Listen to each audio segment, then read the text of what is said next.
베드로전서 1장 13절에서 16절까지 말씀입니다. 저 여러분이 한 목소리로 함께 읽지요. 시작. 그러므로 너희 마음의 허리를 동이고 근신하여 예수 그리스도께서 나타나실 때 너희에게 주실 은혜를 온전히 바랄지어다. 너희가 순종하는 자식처럼 전에 알지 못할 때 따르던 너희 사욕을 본받지 말고 오직 너희를 부르신 거룩한 이처럼 너희도 모든 행실에 거룩한 자가 되라. 기록되었으되 내가 거룩하니 너희도 거룩할지어다 하셨느니라. 아멘. 성경에 거룩이라는 단어가 아주 많이 나옵니다. 그런데 이 거룩이라는 말을 알 것 같기도 하고 모를 것 같기도 하고, 우리 가운데서 구체적으로 정의를 내려서 설명해 보라 그러면 많은 성도들 중에 얼마나 많은 분들이 그것을 설명해 낼 수 있을지 의문입니다. 왜냐하면 저에게 그것을 물어보아도 간단히 대답할 수가 쉽지 않기 때문에 그래요. 그런데 성경에 쓰여진 그 히브리어 원어를 보면 카디시라는 단어로 이 거룩이라는 말이 쓰여졌는데요. 이게 다양한 상황에서 쓰여져 있어요.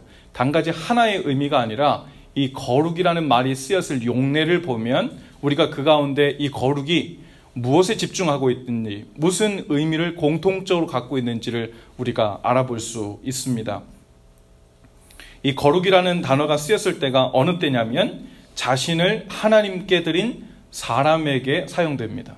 그래서 우리가 거룩한 사람 이렇게 이야기하면 그 사람은 윤리적으로 옳고 착한 일을 많이 한 사람을 이야기하는 것이 아니라 자신을 하나님께 드린 사람, 우리가 쉽게 이야기해서 삼손 같은 사람을 우리가 나실인이라 그러죠. 태어날 때부터 하나님께 드림받았다 그래요. 그래서 독주도 마시지 않고 머리에 삭도도 대지 않고 죽은 시체도 만지지 못하고 그런 다양한 지켜야 될 것들이 있죠. 그런데 우리가 분명히 알아야 될 것은 그런 독주를 마시지 않고 머리를 깎지 않고 시체를 만지지, 부정한 것을 만지지 않아서 거룩하게 된 것이 아니라 하나님 앞에 드림바 되었기 때문에 거룩한 사람이 된 거예요. 그 거룩한 사람이 된 것에 대해 합당하게 살기 위해서 그 나머지 일들, 외적인 것들을 팔로우하게 되는 거죠. 순서가 그리 됩니다. 또 하나, 어떤 때 이 거룩이라는 단어가 쓰여졌냐면 성스러운 것을 만져서 성스러워진 사람에게 사용되었습니다. 성스러운 것을 만져서 성스러워진 사람. 하나님의 법궤를, 그 거룩한 것을 만졌을 때 자기가 거룩해 되고, 반대로 부정한 것을 만지면 그 사람도 부정하게 되는 일들이 우리의 그 구약의 율법 가운데 계속해서 이루어지잖아요.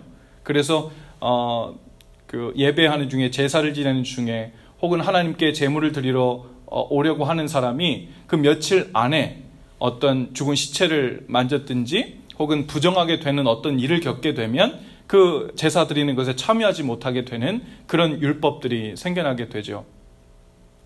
여기에서 우리가 거룩에 대한 개념들을 좀 간추려 볼 수 있는데, 이렇게 볼 수 있어요. 카드시라고 하는 이 말이 단순히 그냥 거룩하다 이럴 수 있는데, 어떤 의미에서는 깨끗하다라는 의미도 되고요, 또 신성하다는 의미도 돼요. 그런데 그 중에서도 가장 거룩의 의미를 두드러지게 드러내는 개념은 무엇이냐면 구별된다는 말이에요. 뭐라고요? 구별된다. 구별되는 거예요. 그래서 하나님께 자기 자신을 드린 사람은 자기 자신을 구별해서 하나님께 드렸기 때문에 거룩한 사람이라고 합니다. 하나님께 드리는 제물, 예물이 거룩하다고 말하는 것은 그것이 거룩하게 구별되어서 하나님께 드려진 성물이기 때문에 거룩한 예물, 성물이 되는 거예요. 그러면 우리가 하나님 앞에서 거룩한 사람이 된다는 거. 오늘 특별히 말씀 속에 보니까 내가 거룩하니 너희도 거룩하라 그랬어요. 근데 그 이전에 어떤 말씀을 이야기하냐면 14절에 이런 말씀이 나와요. 너희가 순종하는 자식처럼 전에 알지 못하던 때에 따르던 너희 사욕을 본받지 말고 오직 너희를 부르신 거룩한 이처럼 너희도 모든 행실에 거룩한 자가 되라. 지금 15절과 14절이 대비되고 있는 겁니다. 14절에서는 어떤 상태에 있었어요? 무언가에 순종하고 있었습니다. 마치 자식처럼. 부모님이 무엇을 명하면 그것에 순종하는 자식처럼 하나님의 사랑과 예수 그리스도의 은혜를 알지 못했던 바로 그 시대에 무언가를 따랐냐면 자기 자신의 사욕을 따랐대요. 죄를 따른 겁니다. 자기 자신의 사욕을 따르면서 그것에 마치 순종하던 것처럼 살고 있었는데 이제 15절에 예수 그리스도를 나의 주님으로 모시고 이렇게 바뀐 거예요. 어떻게요? 거룩하게 바뀐 거예요. 그 거룩하게 바뀐 이유는 이제 내가 자기 자신의 사욕에 구별해서 자기 자신을 드리던 옛 모습을 떠나서 이제 내 삶의 주인 되신 주님께 내 삶을 구별해서 드린 사람이 된 겁니다. 그러니까 이제 거룩한 자가 된 거예요. 하나님 앞에 내 자신을 구별해서 드린 자가 된 거죠. 그래서 15절에 보니까 너희를 부르신 거룩한 이처럼 너희도 모든 행실에 거룩한 자가 되라. 요한복음 15장에 보면 포도나무와 가지에 접붙임되는 비유가 나오잖아요. 가지 혼자로서는 부정하고 실수 많고 여전히 불완전해요. 그런데 거룩하신 포도나무이신 예수님께 접붙임이 되면, 즉 신성한 주님께 맞닿으면, 관계적으로 보자면 그분 안에 우리가 들어가 살면, 그분을 내 삶의 주인으로 모시고 내가 그분 안에, 그분이 내 안에 살기 시작하면, 그렇게 맞닿게 될 때 그분과 우리가 함께 거룩하게 되는 겁니다. 주님의 신성함이, 주님의 거룩함이 우리에게까지 번져지는 거죠. 이제 15절에서 우리에게 명하시는 것은 무엇이냐면 바로 우리가 그렇게 예수 그리스도 안에서 맞닿아 거룩하신 주님과 연결되고 붙여져서 거룩하게 되었으니 이제 너희도 모든 행실에 거룩한 자가 되라 라고 이야기합니다. 여기서 오해하지 말할 것은 행실에 거룩한 자가 되라는 말은 더 윤리적인 사람이 되라는 말이 아닙니다. 이제 거룩하다는 말이 무슨 뜻이라고요? 구별하여 드린다는 말이라 그랬어요. 모든 행실에 거룩한 사람이 되라는 것은 모든 행실에 자기 자신을 구별해서 하나님께 드리라는 의미죠. 우리가 신앙생활 하면서도 고민이 많습니다. 내가 예수님을 오랫동안 믿었는데, 성경 공부도 이만큼 했는데 왜 내 삶이 잘 변하지 않는가? 왜 이 모양인가? 또 왜 계속해서 똑같은 문제 가운데 직면하는가? 그리고 율법적으로 노력해야 되는 부분은 어느 부분이고 믿음으로 받아야 될 영역은 어느 부분인가? 그 율법과 은혜로 변하는 영역은 서로 어떻게 관계를 맺고 있어서 내가 노력해야 될 영역은 무엇이고 하나님의 은혜로 자동으로 변하게 되는 영역은 무엇인가가 우리 가운데 아주 고민이 될 수 있어요. 신앙생활을 웬만큼 해봤다 하는 사람들은 이 고민하는 시점에 다들 와서 부딪힙니다. 그리고 어떤 사람은 율법 다 필요 없다, 하나님의 은혜만 구하고 나가면 된다라고 말하는 사람이 있고, 또 어떤 사람은 아니다, 사람이 노력해야 되지 하늘만 바라보고 있다고 무엇이 변하냐, 이렇게 얘기하는 사람도 있어요. 근데 성경은 무엇이라고 얘기하냐면 두 개 다 선하다라는 거예요. 두 개 다 필요하다고 이야기합니다. 무엇이 얼마만큼의 포션이고 얼마만큼의 어마운트인지는 이야기할 수 없지만 분명한 것은 우리가 은혜의 방편으로서 노력하고 애써야 될, 그리고 구해야 될 영역이 있어요. 그것을 어떤 사람이 율법이라고 부르면 율법일 수 있어요. 하지만 동시에 하나님께서 우리에게 부어주시기로 이미 작정되고 준비된 하나님의 폭포수 같은 은혜가 준비되고 있다는 것 또한 사실이에요. 근데 그 물꼬가 터져서 우리 가운데 오게 하는 통로는 그냥 하늘만 바라보고 있는다고 하는 게 아니라고요. 우리에게 뭐라고 말씀하십니까? 너희도 모든 행실에 거룩한 자가 되라 라고 명령합니다. 행하라는 거예요. 이 이야기는 뭐냐면 너희가 거룩한 예수님께 접붙임 받아서 거룩하게 되었으니까 이제 너희는 눈에 보이지 않는 영역에서 영적으로 마음적으로는 거룩하니까 너의 외적인 모습은 그냥 살아도 된다. 그냥 거룩하다고 쳐줄게. 이렇게 하고 사는 게 신앙생활이 아니라고 얘기하는 거예요. 마음으로 영적으로 거룩해 되는 것, 접붙임 받는 것, 주님 안에 사는 것 옳지만 이제 그렇게 변한 너희는 모든 행실에 거룩한 자가 되어야 한다. 다른 말로 구별하여 나 자신을 드리는 일에 헌신해야 된다는 말이죠. 여러분 제가 어렸을 때는 우리 집에 뒷곁에 지하수를 뿜어 올리는 펌프가 있었어요. 아주 예쁘게 생긴 건데 말머리처럼 생긴 게 있어요. 말머리처럼 이렇게 생겨가지고 물이 올라오는 통로가 이렇게 있습니다. 그리고 코끼리 코같이 앞으로 물이 나오는 통로가 있어요. 그리고 옆에는 항상 큰 다라이가 하나 있어가지고 물이 항상 받아져 있었어요. 그것을 우리는 마중물이라고 합니다. 그래서 그 마중물을 한 바가지, 두 바가지 떠서 위에 있는 구멍에다가 한 바가지, 두 바가지를 넣어요. 그러면 피스톤 같은 거 안에 있어요. 고무팩이 있어서.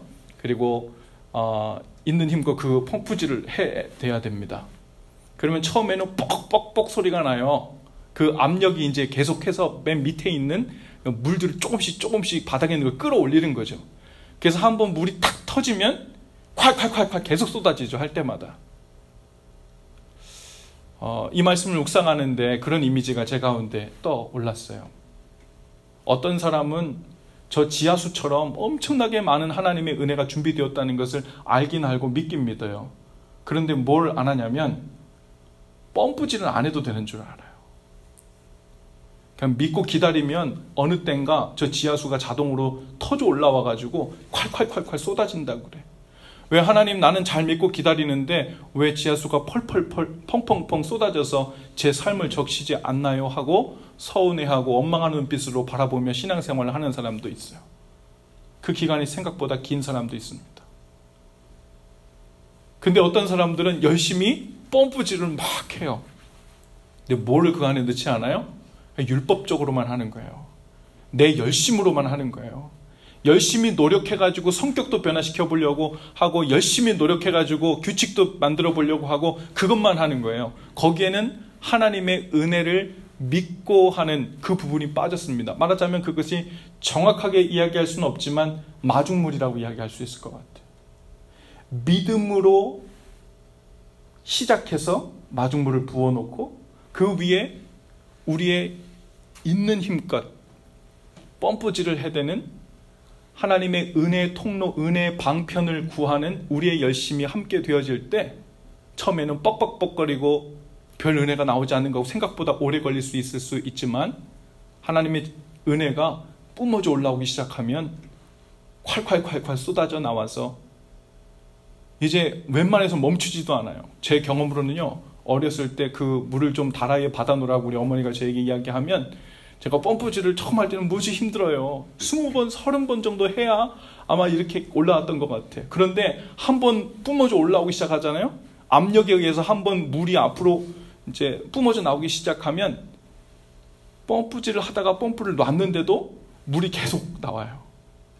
이미 한번 올라오도록 하는 패턴이 만들어지니까 그다음부터는 펌프질을 안 하고 그냥 웬만큼 놓고 있어도 물이 콸콸콸콸 나와요.